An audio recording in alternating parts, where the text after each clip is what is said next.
And new CNN reporting taking us inside the White House as they face issues the president can't fix or doesn't have a plan for. A brand new CNN reporting revealing the frustrations the White House is feeling over problems the president can't fix. CNN senior White House correspondent Phil Mattingly joins us with his reporting. And Phil, there's a terrific part of your reporting, which is up on CNN.com. People can see. You write, asked by CNN about progress in a seemingly intractable challenge, a senior White House official responded flatly, which one? Yeah. That just goes to show what they're facing right now.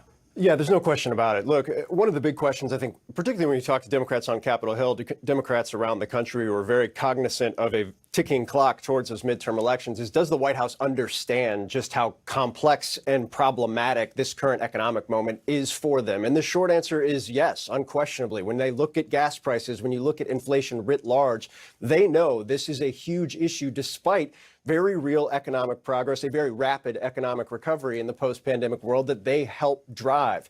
That said, there is so little the president can do when it comes to gas prices. Obviously, oil is a global marketplace. We've seen a series of problems, whether on the international side. Obviously, the Russian invasion is having a huge impact on prices itself. But even here at home, refinery capacity at 93, 94%. Unable to move the millions of barrels of oil that the U.S. is producing is a huge problem. Nothing that the president can do from his executive power can address that. As one official told me earlier, when they look at the broader political landscape, it doesn't take a very sophisticated person to see how the lines of presidential approval and gas prices connect over the course of history. They know they have a problem and no easy near-term solutions. Democrats in Congress seem to be telling the White House or saying to them, help us help you, and they're not totally satisfied with the help they're getting.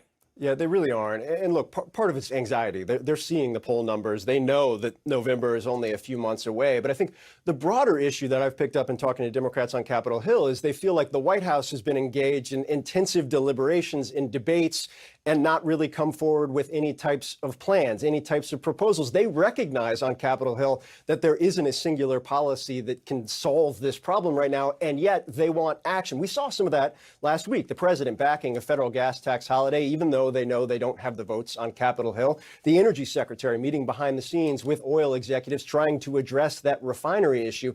But when you talk to Democrats on Capitol Hill, they want more of that. They want things that they can point to, actions, or they want rhetoric. They want people to blame besides, quote, Putin's price hikes.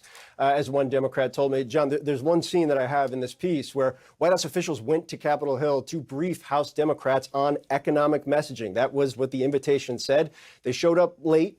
They did not give a lot of answers, at least according to House Democrats that were in the room. They were very unsatisfied with that briefing. I think that underscores kind of this moment here. You talk to White House officials, they say they dispute kind of how the tone of the meeting was generally. But it just underscores, as I put in the piece, kind of this Gordian knot right now. There is no good answer. There is no great political message. What this takes more than anything else is time. And right now, I think when you talk to Democrats on Capitol Hill, they don't believe they have it. No.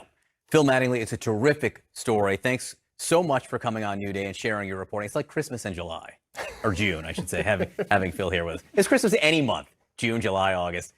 A lot of Christmas with you, Phil. Thank you very much.